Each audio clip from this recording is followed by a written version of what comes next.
The Cavaliers put out word they wouldn't trade Kevin Love, whether or not LeBron James stayed in Cleveland.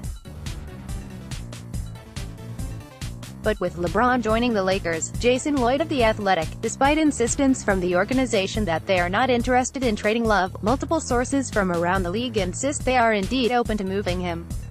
The Cavs should explore trading Love. He'll turn 30 before the season, and he'd make more sense on a team ready to win. I doubt that's the Cavaliers, though they might delusionally try to win now, anyway. That's what they did last time LeBron left. Love's trade value is questionable. The Nuggets valued him highly last summer, but they've since signed another star power forward in Paul Millsap. And Love, a year older, is due $24,119,025 next season and holds a $25,595,700 player option for the following year. The Cavs' return might not be great, but they owe the Hawks a top 10 protected first-round pick either of the next 2 years. Love could easily put Cleveland in the worst possible range, missing the playoffs and conveying a late lottery pick. The Cavaliers must consider that when weighing a trade. Philadelphia has been looking for a wing player to add to the roster this summer. They were swinging for the fences, but Paul George stayed in Oklahoma City, LeBron James went to Los Angeles, and the Spurs are slow playing the Kawhi Leonard trades, waiting for a better offer. So the Sixers went another direction and traded for Wilson Chandler from Denver. Adrian Wojnarowski of ESPN broke the news. Denver has traded Wilson Chandler and a draft consideration to the 76ers, league sources tell ESPN.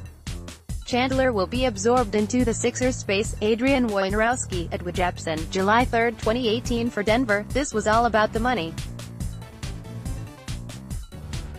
They now can go ahead with the 4-year, $54 million Will Barton extension and pay less of a price. Trading Wilson Chandler to Philadelphia will save Denver $50 million in combined salary and luxury tax. The Nuggets' tax bill now drops from $51.3 million to $14.3 million. The $12.8 million Chandler contract can be traded immediately without any restrictions because Philadelphia acquired him with room. Bobby Marks at BabaMarks42, July 3, 2018 for the Sixers, they use up most of their cap space and get a workman-like player who can fill a role. Chandler averaged more than 30 minutes a game last season, scored 10 points a night, and shot 35.8% from three. At age 31, his efficiency has started to dip. His defense isn't what it once was, injuries played a role in that, but he's a solid role player who can help them out on the court. Plus, as Philly keeps looking for a home run, Chandler can be part of a trade for Leonard or another star. This is not the move the Sixers fan base wants. It's not exciting and challenging, but it's not a disaster. It's just solid. Victor Oladipo's takeoff season hit turbulence when the Cavaliers double-teamed the Pacers star in their first-round series. Oladipo shot 7 for 35 in Game 4 and Game 5 losses. Though Oladipo wasn't used to being trapped to that degree, Indiana also lacked a reliable secondary playmaker to exploit the advantage situation if Oladipo passed ahead. Enter Tyreke Evans. Shams Charania of Yahoo Sports. Sources, free agent Tyreke Evans is signing a 1-year, $12 million deal with the Indiana Pacers. Shams Charania at Shams Charania, July 3, 2018 Evans was the top unrestricted free agent available. That crown now goes to Isaiah Thomas if you're swinging for the fences, or, if you prefer a safer bet, Luke Mbah, Wayne Ellington or Brook Lopez. The Pacers also agreed to terms with Doug McDermott on a 3-year, $22 million contract. They eagerly spent their cap space to upgrade a surprising 48-34 win team and still have the $4,449,000 room exception to use. Taking another step forward could pay off even bigger next summer. Evans, Thaddeus Young, Bojan Bogdanovic, Darren Collison and Corey Joseph all have expiring contracts. Oladipo, $21 million salary, and McDermott are the only Indiana players due more than a rookie-scale salary. The Pacers could hit free agency hard again next year. In the meantime, Evans can play all three perimeter positions, though he's probably primarily a wing on this team.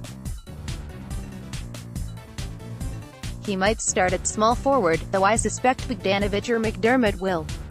The Pacers struggled whenever Oladipo sat, and Evans fits as a spark off the bench.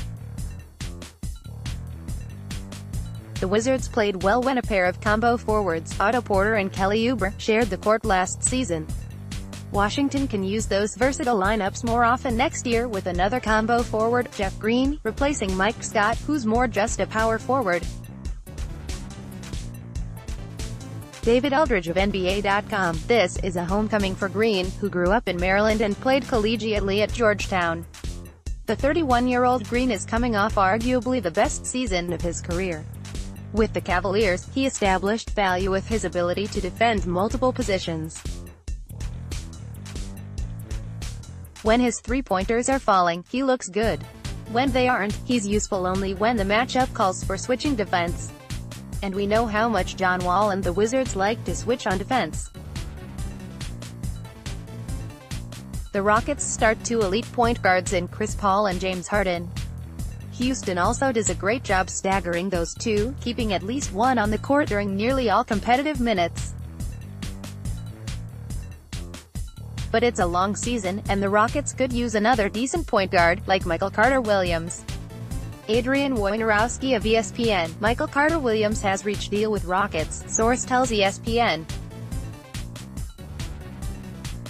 Adrian Wojnarowski, Edward Jepson, July 3, 2018. Carter-Williams' career has trended downward in the 4 years since he won Rookie of the Year. His jump shooting is a liability, and he's too sloppy with the ball. It's a toss-up whether he makes Houston's regular rotation. But at 6'6", he defends pretty well. He could help in certain matchups and provides insurance if Paul or Harden get hurt.